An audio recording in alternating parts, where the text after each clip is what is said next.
9:59 a.m. on September 11th, the South Tower of the World Trade Center collapsed in the middle of the biggest rescue operation ever mounted in New York's history. In barely 10 seconds, 110 stories disintegrated into an avalanche of steel and pulverized concrete, which engulfed Lower Manhattan in clouds of smoke and dust. There were no survivors. It would only be a matter of time before the North Tower fell. The firefighters inside realized time was running out. I knew what kind of danger we were in. The time wasn't on our side anymore, that we were going to be lucky if we got out of here alive. I looked at my guys and I says, all right, guys, if that one can go, this one can go. It's time for us to get out of here. 28 minutes later, the North Tower began to fall. Those who couldn't get out seemed to face certain death. Yet 14 people trapped in one of the stairways lived to tell the tale. They are unique eyewitnesses to the collapse of the Twin Towers from the inside. You could actually hear the floors hitting one another. Boom, boom, boom, boom. And I remember thinking to myself, I said, oh shit, this is it, we didn't make it. I rolled to a corner and basically went into a fetal position and just waited for the end. I thought I was going to be dead in a few seconds. And I remember feeling, I hope, I hope this is fast. I pretty much saw my funeral. I saw everybody's at the wake and my parents and family there. 2,749 people, including 343 firefighters, died in the tragedy of 9/11. Yet amazingly, 14 people who were inside the North Tower when it fell managed to survive. This is their story.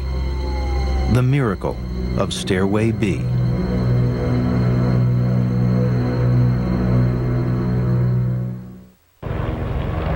As dawn broke on the morning of September 11th, 2001, it seemed just like any other day in New York. Commuters made their way to work at the World Trade Center in Manhattan. Then, at 8:45 a.m., there was news of an extraordinary incident. At his firehouse on East 29th Street, Lieutenant Mickey Cross heard the first reports coming in on the fire department radio. I'm listening to a transmission from a chief, and he was downtown, and he was at a gas leak or something very routine, and he was calling to the fire department dispatcher that he was confirming that an aircraft had hit the World Trade Center. The plane hit the North Tower between the 93rd and the 99th floors. Josephine Harris was working on the 73rd floor. She would be one of the 14 people to survive. The building just began to rock. And I kept saying, why won't it stop? Why won't it stop? Among the first firefighters to respond to the emergency at the World Trade Center was another of the survivors, Lieutenant Jim McGlynn of Engine 39. My girlfriend Kathleen works in that area. So before we left, I called and left a message on her voicemail at work that there was a plane that hit the Trade Center, that it was probably terrorism, and to stay away from that area. Huge fires were engulfing the top of the North Tower. On the 73rd floor, a bewildered Josephine Harris was trying to remember her evacuation drill. Always take your pocketbook. And I remember that. You got your keys, you got your money. So, I always had the bag, and I'm gonna let go of my pocketbook. And then I start down the stairs. But that's when I'm thinking, what's going on? Within 15 minutes, 235 firefighters were called out to the disaster area. One of the units to arrive was Ladder 6, led by Captain Jay Jonas. Their rescue of Josephine would play a vital role in their own survival. They put a knot in your stomach, going across, seeing that. Something that you never thought you'd see. You saw the North Tower of the World Trade Center, the top 20 floors in flames. When Lieutenant Jim McGlynn and his unit arrived at the scene, the tragedy was all too real. One of the first hazards they faced was the bodies of jumpers crashing to the ground. I saw people jumping. You heard them hitting the pavement. And you realized the utter desperation that these people must be going through in order to jump to their death. 9:03 a.m. A second plane crashed into the South Tower. A major disaster turned into a catastrophe. Mickey Cross and his unit had just got there. He would be another of the miraculous survivors. We got showered with debris. We were getting these pieces of material were coming down flaming. I remember seeing that. It looked like, it reminded me like meteorites or meteors or something.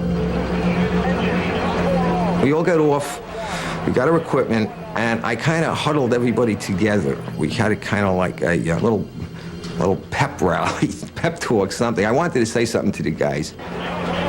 I was nervous, you know, but I think that helped me to center myself, you know.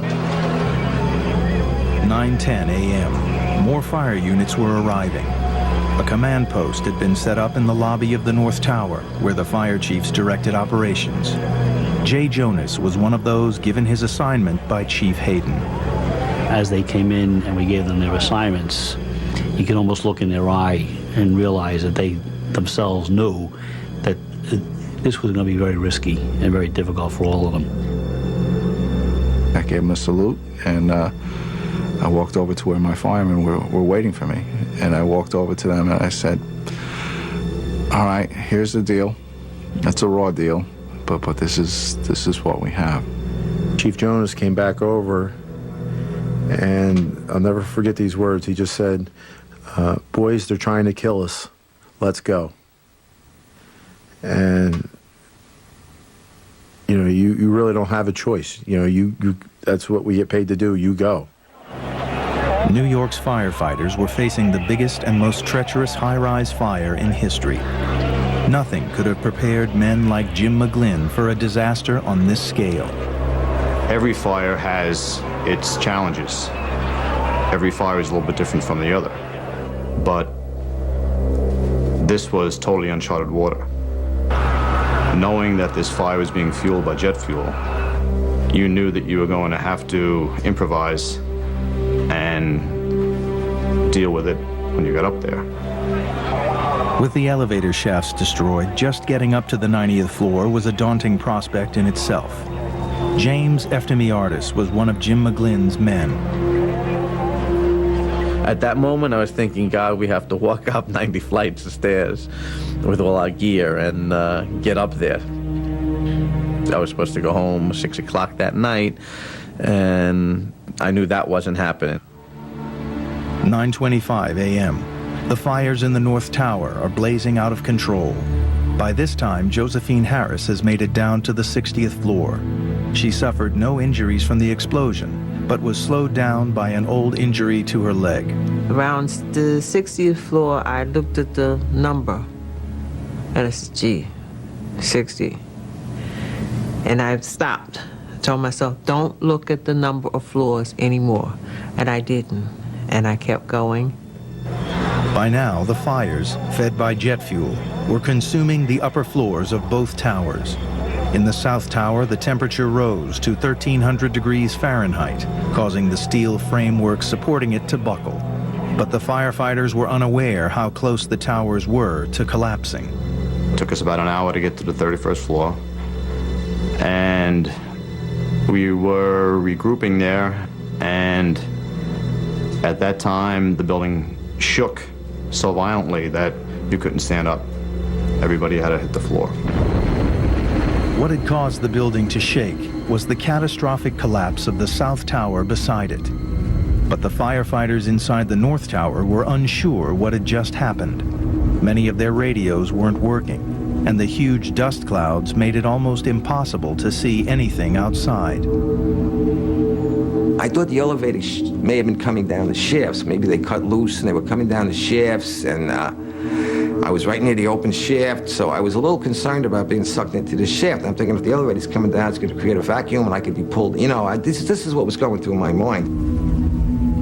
In the the back of my mind, I thought that a piece of our building had fallen off. So I looked at Billy Burke. I says, all right, Billy, you go check the south windows. I'll go check the north windows. We'll see what we can see. And I couldn't see anything. All I saw was the white dust pressed against the glass. I looked at Billy Burke, and I asked him, is that what I thought it was? Thinking he'd say that part of our building collapsed. And he just looked at me with a straight face. And he said, the south tower's just collapsed. It was a disaster on an unimaginable scale. The streets around the World Trade Center had been engulfed with debris and dust, leaving the command structure of the fire department in tatters. Jay Jonas knew it was only a matter of time before the North Tower would also fall. If they couldn't get out, nothing short of a miracle would save them. September 11th, the History Channel spoke with rescue workers who experienced the day firsthand. We got ordered to the 23rd floor. It was surprising how calm people were, and many of them were injured, some very seriously injured people, but it was kind of dark in there, and it was another staircase, and I went over to the staircase, and there was two people in there. It was a gentleman, his name was Joe Garcia. He was a supervisor for the Port of Authority. I remember this very clearly, and he was with a woman, and this guy stayed with this woman. She was injured, and he stayed with her and took her down from the 73rd floor all the way to the 23rd. This is like one of the unsung heroes of 9/11. He disregarded his own safety to stay with his employee, and he took her down walked her down 50 floors. The History Channel remembers 9/11. Visit the new Tribute Center on Liberty Street in New York City.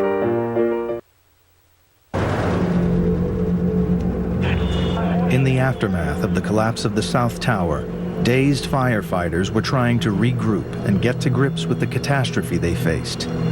All they could hear were the calls for help and the high-pitched personal alarms of injured firefighters going off all around them. Inside the stricken North Tower, Captain Jonas knew it was a race against time. I knew what kind of danger we were in. The time wasn't on our side anymore, that we were going to be lucky if we got out of here alive.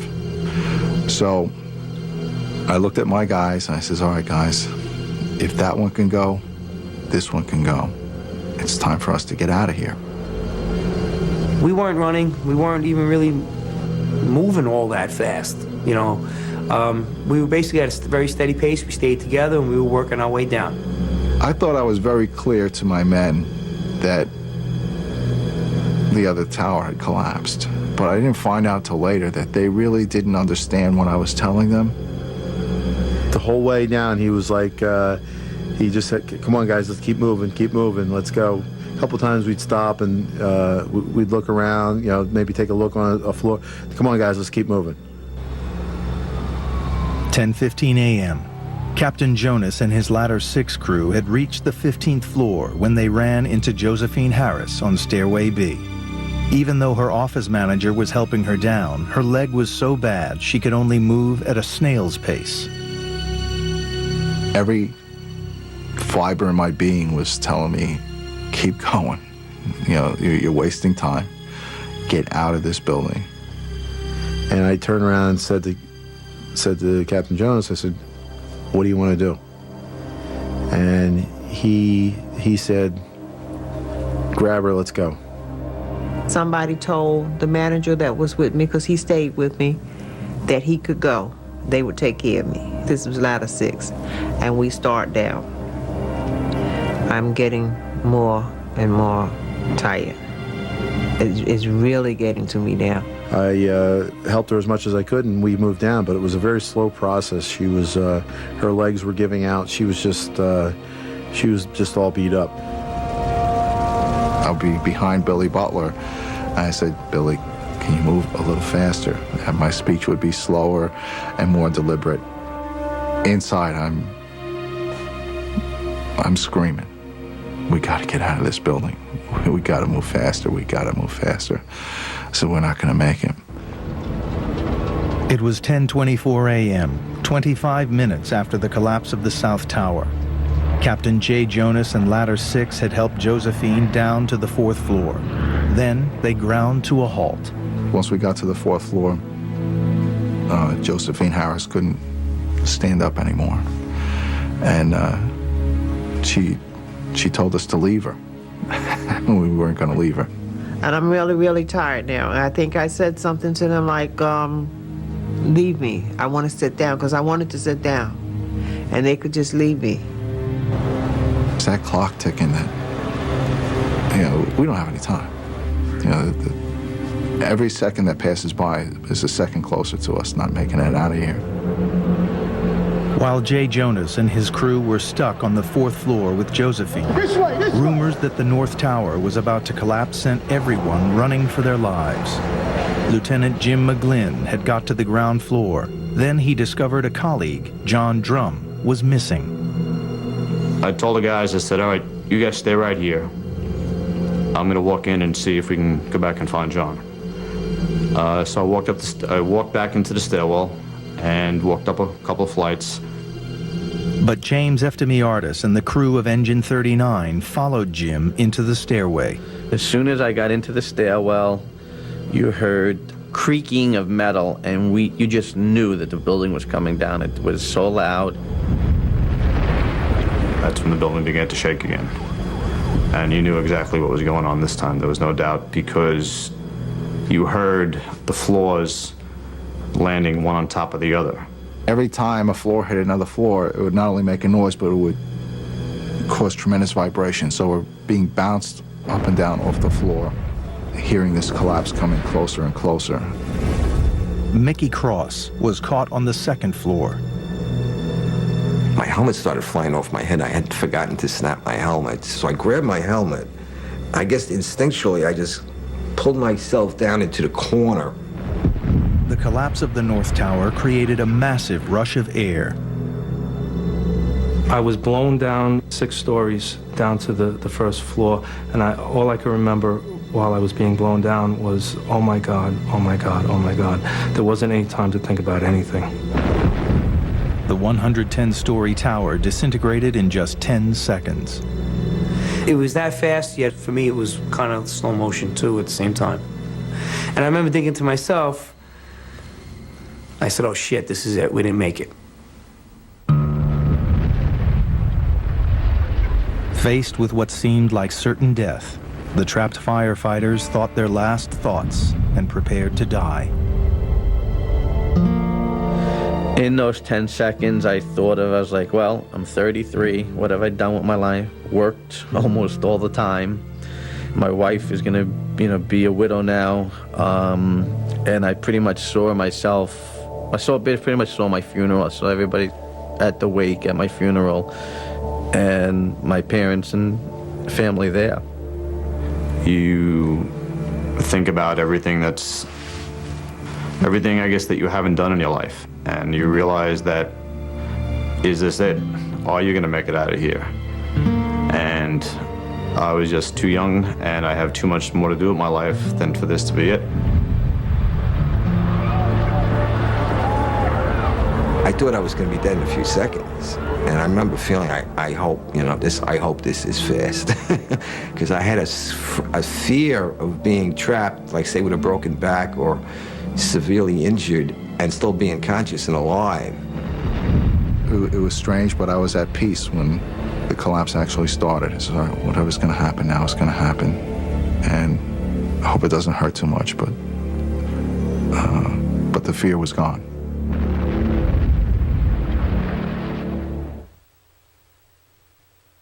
For thousands of years, the biblical tale of the Exodus has captured the human... The collapse of the North Tower killed over 1,300 people trapped inside the building. From outside, the destruction was devastating. It looked like the end of the world, and it seemed impossible that anybody inside could survive.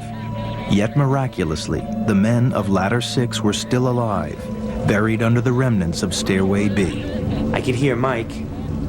I could hear him groaning. I could hear him called out to me. I called out to him. So I knew he was alive. From the neck up, I seemed okay, but everything else was just like pins and needles. I mean, I was slapping my leg with my arm. I'm watching my arm hit my leg, but I can't feel it. I had my flashlight on my side, and I looked at my hands and looked at myself to see if I was bleeding or anything anywhere. When he heard noises around him, Captain Jay Jonas realized he too had somehow survived the disaster. I wanted to know who was still alive. And I started calling them out by name. My guys, I says, Billy. All of a sudden I heard this voice. I heard it was Captain Jonas. He goes, Billy, are you there? And he had been right behind me. And I said, yeah, I'm here. The entire Ladder 6 crew and Josephine Harris had survived inside a dark and dust-filled cavity within the collapsed shell of Stairway B. Nobody really understands how this miracle came about, but experts believe it was because the tower fell with its exterior collapsing outwards at a faster rate than its interior, leaving a protected stump toward the base of the building. It was here that the survivors were trapped. When the tower fell, the man who was to play a vital role in their rescue had just arrived on the scene. He was Lieutenant Glenn Rowan of Ladder 43. We look back, and here comes this huge cloud.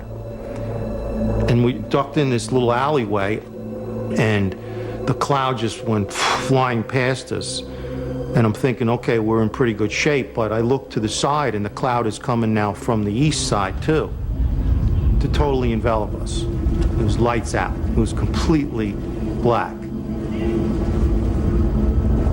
As the dust began to clear, radio traffic suddenly increased dramatically with Mayday calls. Mayday, mayday, mayday. I got on the radio, and I transmitted my own Mayday message. I says, Mayday, mayday, mayday. Sea Officer of Ladder Company 6, we're trapped in the B stairway of the North Tower. However, the scale of the disaster made any coordinated response to the Mayday calls virtually impossible. Got water? Battered firefighters were emerging from everywhere, looking for water and gasping for air. Under the fire truck. Ladder 6 waited for a response to their call for help, but there was no reply. Initially, we just sat tight. We made Josephine as comfortable as we could, and we just stayed quiet and listened and monitored the radio. We're sitting there, and I'm wondering, how am I going to get out of here? I'm thinking, I should have called the kids. It's been about 2 weeks. Then it goes back to how they're going to get me out here. Also trapped further down in Stairway B was Lieutenant Jim McGlynn and his crew. My concern was the rest of this building is coming down, and we have a limited amount of time to get out of here. So I looked around at the building and was trying to find other ways out. Lieutenant McGlynn was talking to us, and he's like, guys, can you see my light? So we said, we can hear you, we can see your light, but there is no way out of here. We were in just a tight little teepee concrete vault. Another survivor was Mickey Cross. Like all the others, he had no idea of the scale of the disaster he'd miraculously lived through. I had the thought on occasion that, okay, wake up now. I was in a dream, that this was a nightmare. And I said, okay, I want to wake up now. I want to go downstairs and have a cup of coffee with the guys in the firehouse and shoot the breeze. Because this can't be real. This can't be happening. It was 11:30 a.m., and the survivors had been trapped in total darkness inside the smoking ruins of Stairway B for an hour. It was hot and dusty, and with no radio contact, they had no idea what was going on in the outside world. We're trying to figure out what exactly has happened to us. We survived some sort of catastrophic event, but we don't know how bad it is. Did the top of the building fall off? Couldn't be the whole building collapsed because we're still there. We're in this stairway. It's twisted and rubble filled, but it's there. In the debris field above them, the firefighters were just beginning their search and rescue operations. But the chaos and destruction that confronted them made it all painfully slow and extremely dangerous. Some of the survivors were already wondering if they would ever be dug out and rescued. I had no idea what was over us. I'm thinking 110 stories. how much rubble that is, if they start pulling it apart, how long would it take for them to get to us? So there were times it was very like wondering, they'll never get to us. It might take weeks and weeks, you know. Hundreds more firefighters were now arriving at the disaster area, but Captain Jay Jonas's Mayday messages were still not being picked up. Trapped down in Stairway B, there was nothing else Jay could do. We realized we can't get ourselves out. And that's a big mental leap for a fireman to take, because we're so used to being the people who are going in to rescue someone. Now, the roles are reversed, and you realize you're helpless yourself. Josephine also felt helpless, but remained calm and composed, even in her prayers. I remember one time saying to God, if you get me out of here, I'll never ask for anything again. And I said, nope, I'm not going to say that.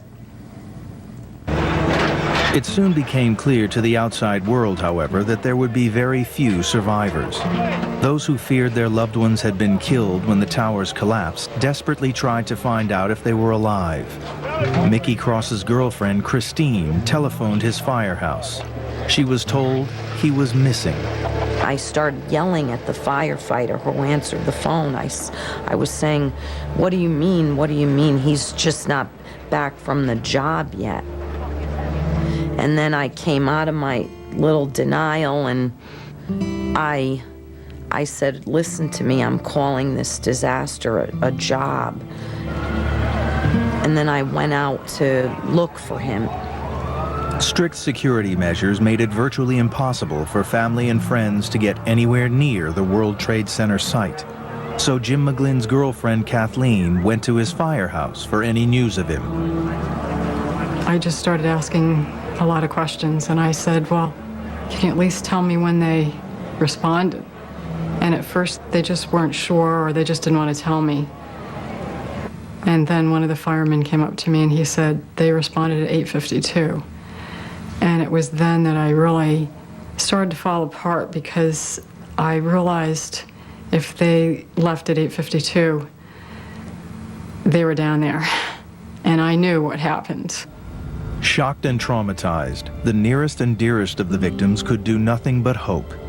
If anyone had survived the collapse of the Twin Towers, the rescuers were determined to find them. But with any survivors buried alive in a debris field that extended over 16 acres, they knew time wasn't on their side.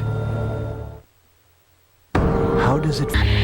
It was midday on 9/11, and Captain Jay Jonas's Mayday messages were still not being picked up. The firefighters had no idea there was a pocket of survivors nearby. Then Jay again tried to make radio contact. Unexpectedly, this time his call was picked up. One of the officers coordinating rescue operations was Chief Nick Visconti. He responded to Jay Jonas's Mayday call. Operation to ladder 6. All units stand by. Operation to ladder 6. I got a radio transmission from Nick Visconti. I heard operations post to ladder 6. Operations post to ladder 6. This is Jay, where are you? Okay, 10-4. North Tower, stairwell B as in boy on the second floor. The location given by Jay Jonas was unbelievable to the firefighters listening. The North Tower no longer existed. They asked for his location again. He asked me that a couple times, and one time he asked me that. Somebody else got on the radio and said, where's the North Tower? I remember somebody saying that, where's the North Tower on the radio? And I said, oh shit. I says, it's not good. Chief Visconti sent out rescue teams to look for Ladder 6. However, first they would have to find the remains of the North Tower. In the meantime, the chief kept in contact with Jay Jonas. One of the few times I got choked up, he just kept coming over the radio and said, I'm coming for you, brother. I'm coming for you. We're coming for you, brother. We're coming for you. News that Ladder 6 had survived the collapse of the North Tower got through to Jay's wife, Judy, but she was told they were still trapped. It was relief in some ways to hear that he was alive and that he was trapped, But there is many stories of guys being trapped and not coming out. So trapped is not a great word for a fireman's wife. But he was alive. There was no news at all, however, about most of the missing firefighters. Chief Hayden, who was coordinating search and rescue operations, had the painful job of answering questions from next of kin. There were many men that I know and worked with coming up to me and asking me, you know, Pete, Chief, have you seen my son? And son's coming up, you know, Chief, have you seen my father? And it was a very difficult time to look them in the eye and knowing full well that most likely their son or their father had been killed. 1:30 p.m. The rescue of the firefighters buried in stairway B still seemed a long way off. I started to freak internally. I never voiced anything, but inside, I was freaking out, and I wanted to get out of there, you know. And but I started to look around, and everybody else was calm. Josephine was calm, so I started to talk to myself to calm myself down. I didn't pass out. Afterwards, I thought about it myself. I said, gee. But there was no time for crying. Glenn Rowan and his Ladder 43 crew were one of the first rescue teams sent out to try and find the Stairway B survivors. We're walking across this debris field, and it was pretty hazardous area to be. And I'm like, God, dear God, I just said to myself, it was the first time I said, you know, just, you know, keep my guys safe. You know, this is dangerous. This is very dangerous. Locating them, even with regular radio contact, proved to be almost impossible. Then, down in the depths of Stairway B, things changed dramatically. All of a sudden, a ray of sunshine hit the stairway. You know, you're looking at it, you're in this darkness, and then all of a sudden, a ray of sunshine hits the floor. I said, where's that coming from? It was just clearly sunlight. Maybe it was about 12 inches wide. And it was all peppered with this dirt and debris and running through it. But it was the most beautiful sight in the world. It was almost hard to believe, this sunlight coming. I mean, this is a 110-story building fell down right on top of us, and I'm on the third floor looking at sunlight. The hole letting in the sunlight proved to be the way out of Stairway B. The first trapped firefighter to emerge through the hole set up a rope, and some of the survivors began to climb out. The others were still trapped beneath the wreckage. Glenn Rowan still couldn't see them, but realized he was very close. He goes, how close are you? And I just said, I'm going to scream. And I screamed at the top of my lungs, probably to let out some emotion. And he said, oh, okay, I got you. You're right over there. Somebody goes, there's a fireman. And sure enough, we looked out through this hole, and there was a fireman. I could just see them starting to come out of the hole. This incredible area, and then I can't believe there's people walking out of this spot. It's just so dangerous. And where did they come from? Where were they? After being buried for over 4 hours, the firefighters were astonished by the scale of the devastation surrounding them. I looked around and I couldn't believe what I was seeing. I know all I could see is fire and smoke and twisted debris. And it looked like we had just been hit by a nuclear bomb. Yeah, I said, wow. I can't believe I survived this. The first rescued firefighters set off across the treacherous debris field with one of the Ladder 43 crew leading the way. Meanwhile, Glenn Rowan climbed down into Stairway B to look after Josephine and the other survivors who were still trapped inside. I remember seeing him come down, and he's on a rope. And I'm like, how are they going to get me out of here on a rope? You look around the place, it's totally disaster. I said to Josephine, you're okay, you're going to be fine. We have more people coming and more equipment. We'll get you out of here safely. Having put Josephine at ease, Glenn Rowan then turned his attention to Jim McGlynn. Jim was on a landing. Below him, 2 of his crew were trapped inside a narrow void. I said, okay, great, Glenn. What do you have with you? Do you have a rescue? Do you have a squad? Who's with you? And he says, at the moment, it's just me. And I said, okay, well, we have a problem. You can just hear the disappointment in his voice. He's like, oh, we're going to be here so much, how are we going to get my guys out? We got to get my guys out. Glenn Rowan was determined to get them out, but he knew it wasn't going to be easy.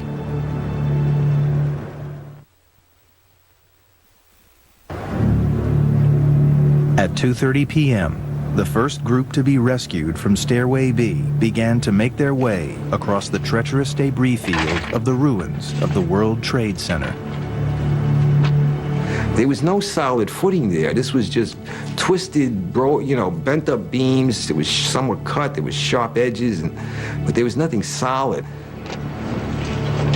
All that dust that was created from this collapse made the steel very, very slippery.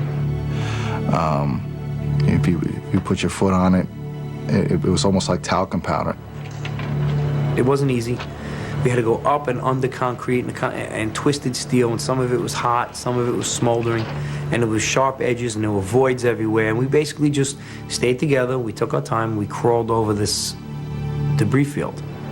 After an hour of relentless effort, Glenn Rowan and his crew managed to dig out the last two remaining firefighters of Ladder 39 from the void where they'd been trapped. All 14 survivors were now free from the building, but they still had to make it to safe ground. As soon as I got out, I just looked. I'm like, which way do we go? And the guy's like, that way. Finally, I got the guts to go. I started climbing down beams, up beams, down beams, up beams. I took off. After what seemed like an unending struggle to escape from the danger zone, Mickey Cross finally began to feel the end was in sight. I saw a bunch of firefighters coming up the pile. And that's the first time I felt okay. I says, okay, these are fresh troops. They're coming from a place of safety, so if I could just get to them, I'll be okay. Mike Meldrum's back was injured and he was very unstable on his feet. He feared he wouldn't be able to make it through the 16-acre debris field littered with 30-foot-high hills of broken beams and shifting masonry. I remember saying to myself, I don't know how the hell I'm going to do this. I just don't know how I'm going to do this. Look, if you missed a step, if you fell, there was no way to get you back. Mike looks at me, he says, Cap, I can't do it. I can't climb up. I said, yes, you can climb up. He says, no, I can't. I says, Mike, your wife and kids are on the other side of that hill. Mike Meldrum did make it to safety, as did all the 14 survivors who were buried in Stairway B. Remarkably, none of the survivors were seriously injured. They were all given first aid as soon as they came out. This is Billy Butler on the gurney being given medical attention. The first thing Mike Meldrum wanted to do was to get back to his fire truck. I remember looking for the trucks, because all the trucks were there. And I could see the walkway bridges, they were down. I couldn't see any trucks. There were no... I says, my truck should be somewhere right here. And I couldn't see it. All it was just mounds and mounds of debris. And I think that was the first time I really got to look back. And there was nothing in these buildings. 3 p.m. Jay Jonas was looking for a command post to report in. He saw Chief Hayden standing on top of a fire truck coordinating the rescue operation. Jay came up and he reported. He stood there and I'm looking down at him and he saluted me and he says, Captain Jonas reporting for duty. And I just couldn't help but smile at him because this was one of the bright moments of the day. It was a very emotional moment for him and I. He looks down, he starts crying. I look up and I'm crying. And he says, Jay, it's good to see you. I says, it's good to be here. Mickey Cross was wandering around in a daze trying to find his crew members. Then he saw a man behind a desk at an improvised command post. It was a flat table with some papers on it, and it was the chief sitting there, and I said, that looks like someplace I should go. And I said, I'm Lieutenant Mickey Cross, Engine 16. So he looks at me, he goes, he has this list of names.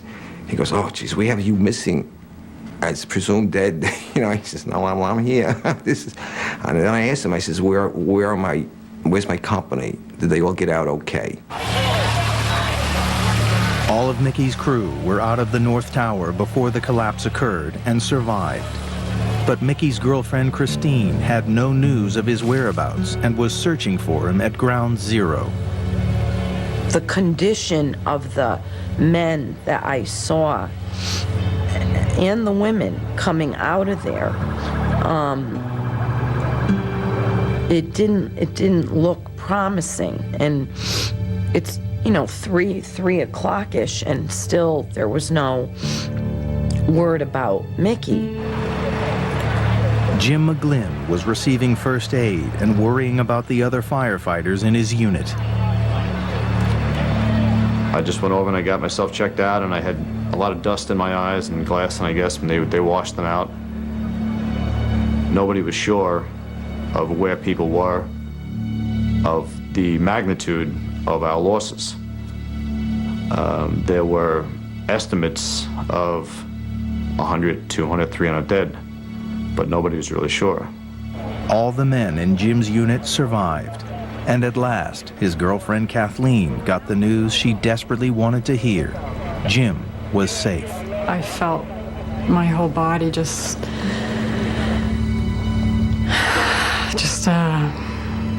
feel relieved. And I just said my prayers of thanks. James Eftimiardis suffered severe breathing problems. He was given emergency treatment, then taken to hospital. Before he went, he managed to speak to his wife. I called my wife. I said, it's me. I just want you to know I'm okay. I gotta go. Call my mom. Let her know I'm okay. So she says okay. 10:30 p.m. The burst of optimism that came from finding the survivors of Stairway B was beginning to fade. Exhausted firefighters went home while fresh volunteers arrived to face the grim reality of Ground Zero. After a very long day, survivor Sal D'Agostino made it back to his firehouse.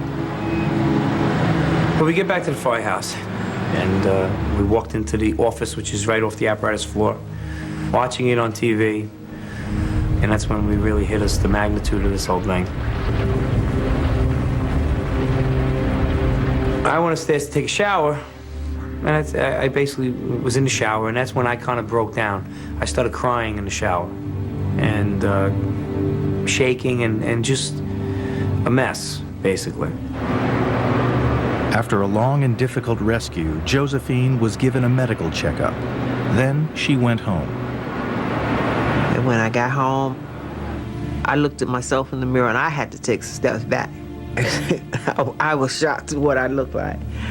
I get the television on, and I start hearing all this.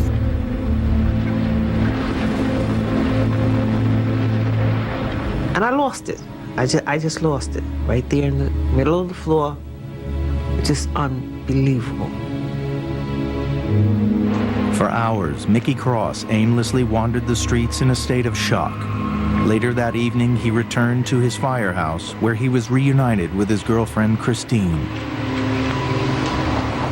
Me and Christine, we walked to my apartment, and I must have fallen asleep. I don't remember the rest of the night. She says I was yelling in my sleep that night. I don't recall. Mick shook like a leaf and screamed all night long in his sleep. He has no recollection of it. You couldn't go near him. It was like he was going to snap like a tree branch. As the night wore on, Glenn Rowan and his unit eventually went home exhausted. I wanted to see everyone. I wanted to hold my wife. I wanted to see my kids.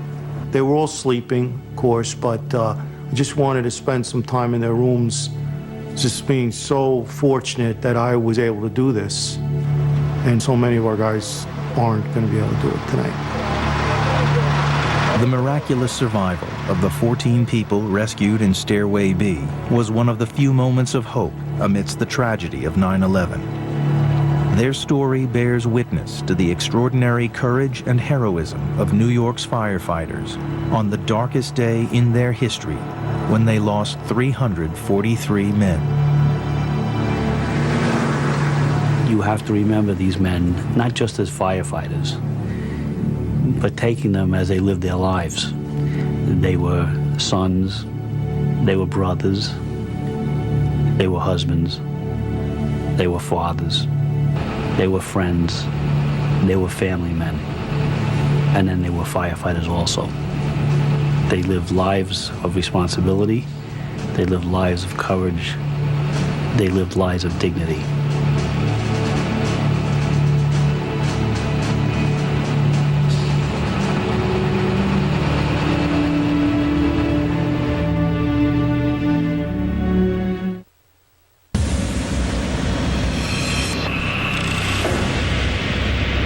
I don't think this has been used for centuries.